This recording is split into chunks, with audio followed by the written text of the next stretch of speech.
Ce jeudi, l'état-major général des armées a fait état d'une attaque au drone kamikaze ayant visé le centre de distribution de Tibi dans la région de San. Le membre influent de la Katiba, Ataï Ag Boulké, a été neutralisé. Le Mali a réussi une nouvelle levée de fonds sur le marché régional.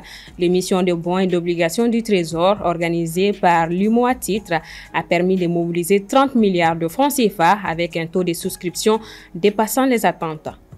Et nous retrouverons la chronique sport du vendredi avec Mohamed Kinouvi en fin de journal. Vendredi 13 juin 2025, ravi de vous retrouver. Mesdames et messieurs, bonsoir. Bienvenue aux informations. Les forces armées maliennes continuent de faire face à des assauts terroristes. Dans un communiqué diffusé ce jeudi, l'état-major général des armées a rapporté une attaque menée par drone kamikaze visant le centre de distribution de Tibi, situé dans la région de San. Assetoumani Koulibaly. Cette attaque vient s'ajouter aux nombreuses déjà enregistrées entre fin mai et le mois de juin. Sur sa page officielle, l'état-major a informé l'opinion publique de cette attaque ciblée sans toutefois fournir de précisions sur l'heure exacte de l'incident, le type de drone utilisé ni sur d'éventuelles pertes humaines ou matérielles. Ce même jour, les forces armées maliennes ont annoncé la neutralisation des membres influents de la Katiba Mema affiliée au JINIM, du nom d'Ataï Ag Boulké, frère cadet de Kabo Aga Boulké et de Mohamed Ahmad Ag Boulké.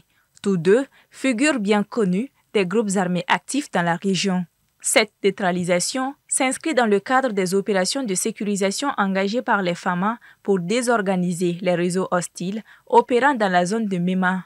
Depuis plusieurs semaines, les forces armées intensifient leurs efforts pour contrer la recrudescence des attaques dans le centre du pays.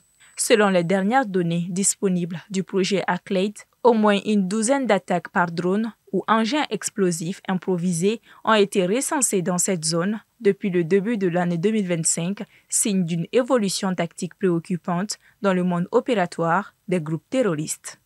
L'État malien a mené avec succès une émission conjointe de bons et d'obligations assimilables du Trésor pour un montant total de 30 milliards de francs CFA sous l'égide de l'UMO à titre. Cette opération récemment réalisée a affiché un taux de couverture de 101,77%, traduisant la confiance et l'intérêt soutenu des investisseurs envers la dette souveraine du Mali. Djeneba Samake. Organisée par UMO à titre en collaboration avec la BCAO, l'opération de levée de fonds par le Mali visait à mobiliser des ressources pour le budget de l'État. Sur un besoin initial de 30 milliards de francs CFA, exprimé à travers une adjudication de bons et d'obligations assimilables du Trésor, ce mercredi 11 juin 2025, le Mali a pu mobiliser 30,53 milliards de francs CFA, absorbant l'ensemble des soumissions. Cette nouvelle levée de fonds sur le marché sous-régional témoigne de la réactivité des investisseurs avec un taux de couverture de 101,77%. Les titres émis sont répartis en 3 catégories de maturité: des bons du Trésor à 364 jours, des obligations à 3 ans et des obligations à 5 ans avec des échéances respectivement en juin 2026, juin 2028 et juin 2030.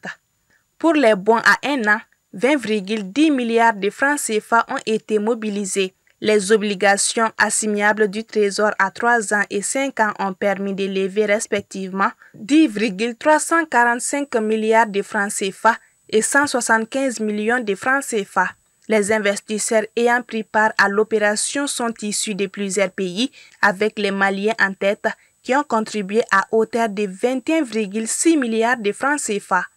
Les 30,53 milliards de francs CFA permettront de soutenir les dépenses courantes de l'État et de financer des projets d'infrastructure ou sociaux.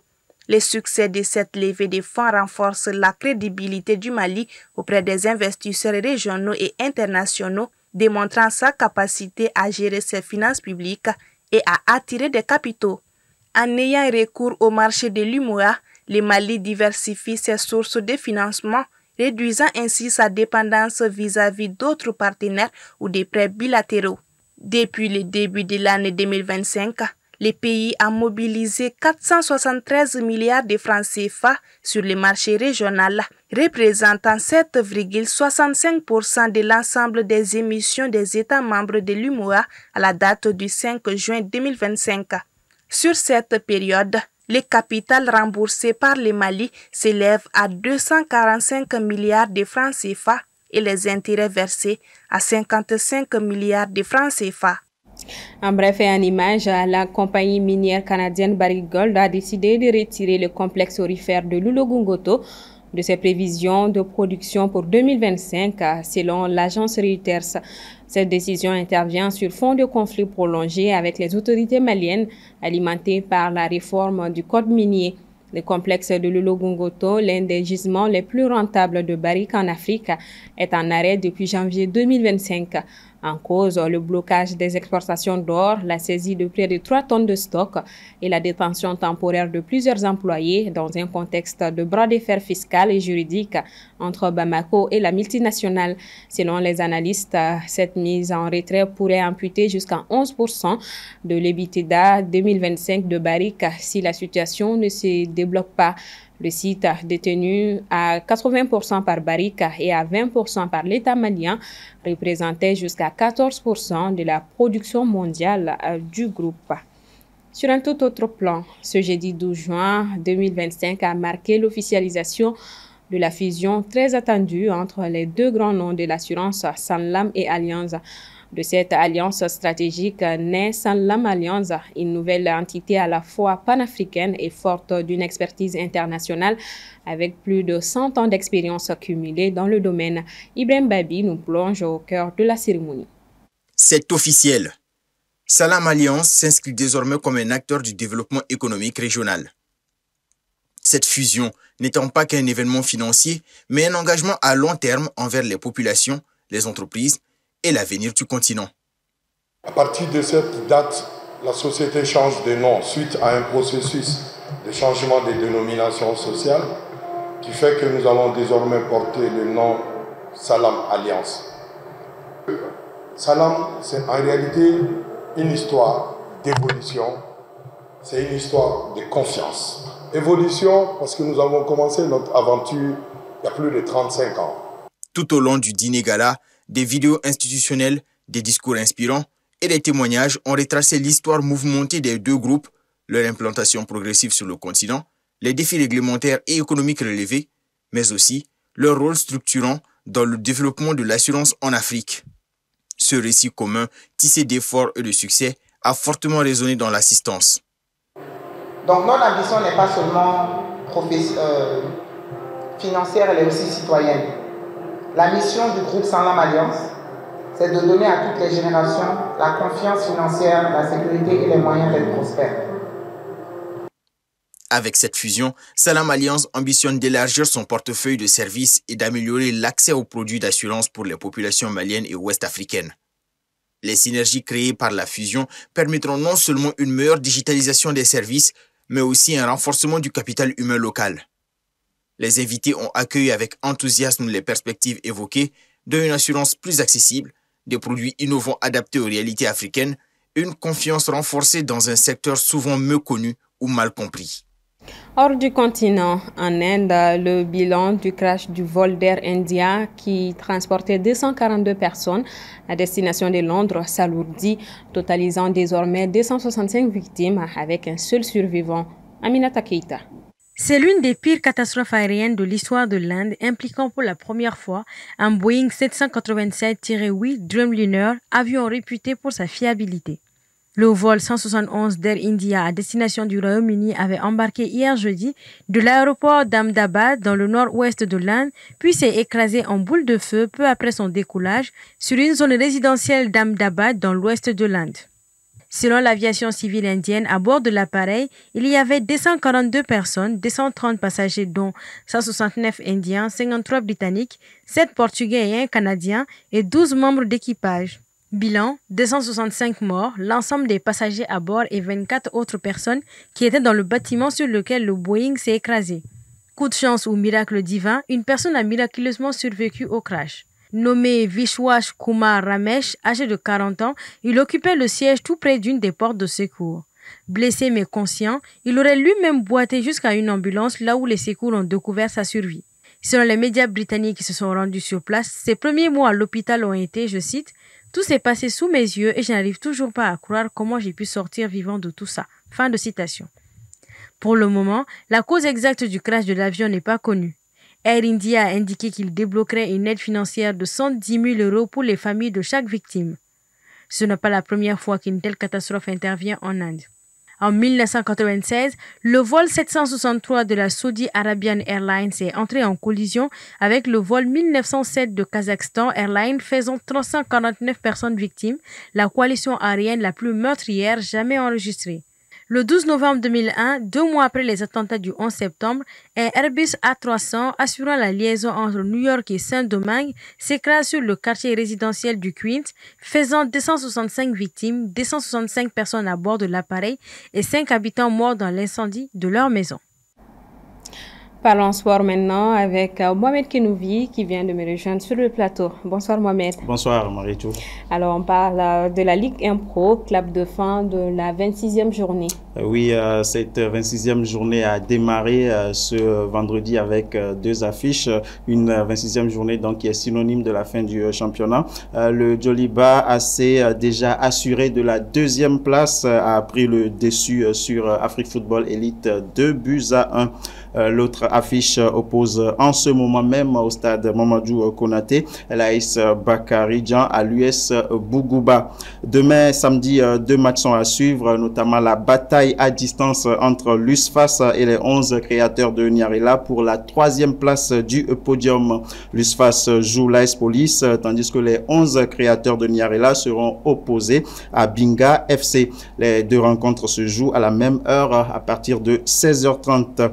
Dimanche à 16h30 toujours au stade Welzin Koulibaly, l'AS Real de Bamako sera face aux Étoiles du Mandé. À la même heure, du côté de Bougouni, le FC Diarra va tenter de se maintenir dans l'élite.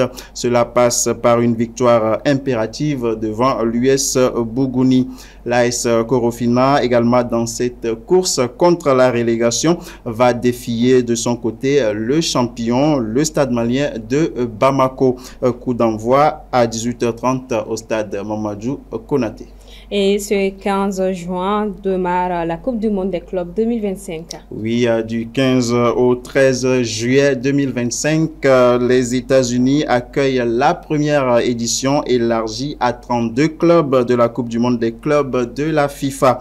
Répartis en 8 groupes de 4 équipes, les formations issues des 6 confédérations continentales s'affrontent dans une phase de groupe suivie d'un tableau à élimination directe dès les 8e de finale.